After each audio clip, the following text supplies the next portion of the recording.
So I just want to present you one of our new door panels. I've been building them myself because finding them for a 30-year-old car, it's very difficult here in Cambodia for sure. Importing them, it will cost us hundreds of dollars. And actually, these are just simple door panels.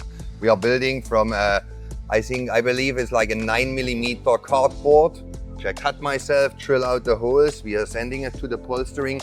And I wanted to keep it simple as possible. I didn't put the speaker in here because if I go through the water, they may be flooded, you know.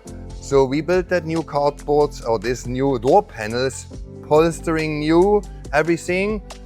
Inside, we sealed everything, put new frames on. I had to cheat here a little bit because these frames came only in a gray and they were pretty pricey. So I tried it with a primer and a brown paint, and I think it came out pretty cool on that thing. And my doors are opening.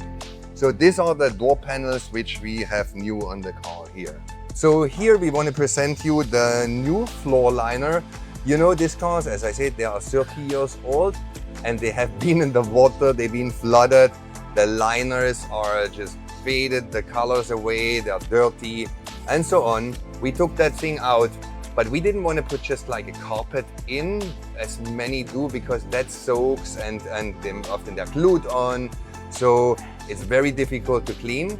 We let a company custom make these liners here, and it was actually very affordable. It's very easy to clean. We can take the whole liner anytime out we want by removing the seats and so on. We in this case just did until here to the middle because we're gonna have a system in the back, a drawer system, also sound deadening, so we don't need the rest. But we can install for you the whole liner, and let me check the prices. It was under $300 for that liner to have a brand new look in your car. So this is one of our products. We had the company over, they scanned the whole system, they scanned the whole car, and they built for us that liner, and we constantly improving and say, please make this corner a centimeter longer, make that a little bit shorter, and so on. But so that it fits 100% to your car. So we just got from the upholster shop the seats. They were pretty worn out, and they repolstered that thing. And we said, please put us pads here, more there, the side walls a little bit more. And let me unpack it. I mean, I haven't been sitting on them and seeing it 100% myself.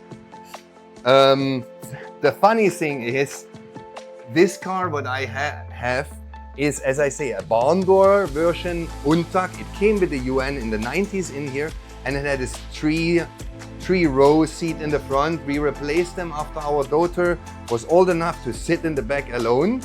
And my wife and me said, okay, let's get some new seats. But even that replacement seats were like, yeah, they were not that pretty anymore. But it's an Australian version or a right-hand side drive version. So my wife has actually here that polstering thing in, and it's still working.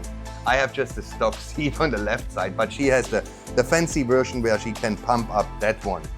And I think they came out really nice. It's also a Fox leather, but I want to install one of them. I do that in a couple of minutes, and I want to sit on them. We just installed that. I did that on my own without the camera now, but we just installed one, and I want to sit on that thing and see. One thing, going back to that, I don't have the handle in. Guys, I can only remind you, and I'm going to do that. I nearly did it wrong. When you get into your four-wheel drive, use that handle, what is not here at the moment, or here, I'm holding here. Get on your side step. If the car is too high, get up, get in like that. Huh?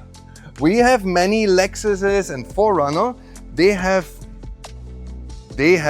the buttons here, and you scrape them continuously off, and you break that buttons and for the seat adjuster, and they're breaking off. Mine is manual, you know. And this is the first time I'm sitting in that thing. It's beautiful. It's nice. It is, wow, that is so comfy, you know. I love that seats because they are manual, no no motors in, nothing can break on that thing. They are in here since 30 years and they are still working as on the first day. I'm really happy with that seats. I think also the brown interior, I tried to match that all a little bit. Comes out really nice. We will see what we do with this black steering wheel. If we change that, or yeah, let me think about it. But I think it matches up that black floor liner and that seats, they match up really nice. The reason actually why the car is still in this stage, I'm waiting for one part, which is here, my AC control button. I was around the market, it's not, now it works. Whoa, maybe we should have cleaned it. It's working. I don't need to order it. I had it last week out. So this is the button, has to go in. I will test it. And then after this, I can put the dashboard finally back, everything. Because you see, there's all everywhere, the wiring open. But this is just like a 1 or 2 hour job, getting the dashboard back. I will show you extra.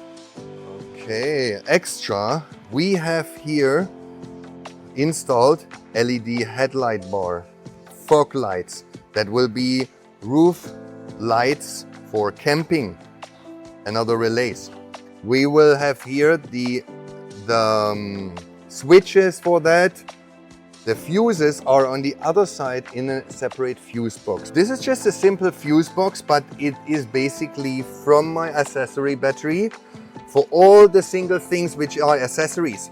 Small little feature here on the car what I installed, and it's very important. I mean, this is a 30-year-old car, I say it again, and you're never done with repairing, but you can prevent things by watching your gauges. Unfortunately, this car has only like a fuel tank gauge, a sub-fuel tank gauge. It has a water temperature, it's very important, but it doesn't have an oil pressure. It doesn't have an RPM gauge or anything. It's very the standard model. So what I'm doing, I built a little bit a mount here, a bracket. You could buy them actually on AliExpress or whatever for cheap, but I wanted to build it myself from metal. And we are having here starting water temperature. I have an extra gauge for water temperature. I have an oil pressure gauge, very important. I have a boost gauge. How much boost? How much boost can I give on top of it? How much can I close the wastegate and give it a little bit more, but also safe for that engines? And an exhaust temperature gauge, which shows me what are the temps on the exhaust to control that whole system a little bit. This is very important for me. There are a couple of switches for the relay. You will hear it. Cluck. This is to separate the two batteries. It will be all labeled. We have another switch for the light which I installed. This light is never enough. I know it looks a little bit basic, but actually I don't care sometimes, you know. It has to fulfill the purpose, you know. It has to, I want light in here. And sometimes it doesn't need to be the prettiest one. We have a 2-DIN radio, Kenwood, with a 1-year warranty on it. We are selling them for $300. It is one to mirroring your phone. It's not an Android. They are a little bit more pricey. We just wanted to keep the original look of that whole dash here. And that's why we only use the 2-DIN radio entertainment system and not the big screen what you see nowadays in here. You know, we wanted to keep it like that. So we are working on the electrics here, and the dash is coming in soon. We will show in the next video when the dash is in. We put the seats in. I will show you the progress. Before we closing out today, I just got in also that shaft here, because this bar is self-made, homemade. I put some new frames in here. I'm gonna put that shaft on for a ladder. As you know, maybe these bars are like running around $1,000 or $1,200. I built that myself. I'm way under that budget. They are professional guys building them, you know. This is the next thing. I need to get that up. I will keep you updated and I will show you what we are doing, what we did underneath of the car, because we haven't seen what is in there, suspension, linkage, and so on. What did we renew on that? This will come in the next video. We'll keep you posted. Thanks for popping in. Thanks for watching the video. And I wish you a nice Sunday. I hope you enjoyed it and see you next week again. Peace out.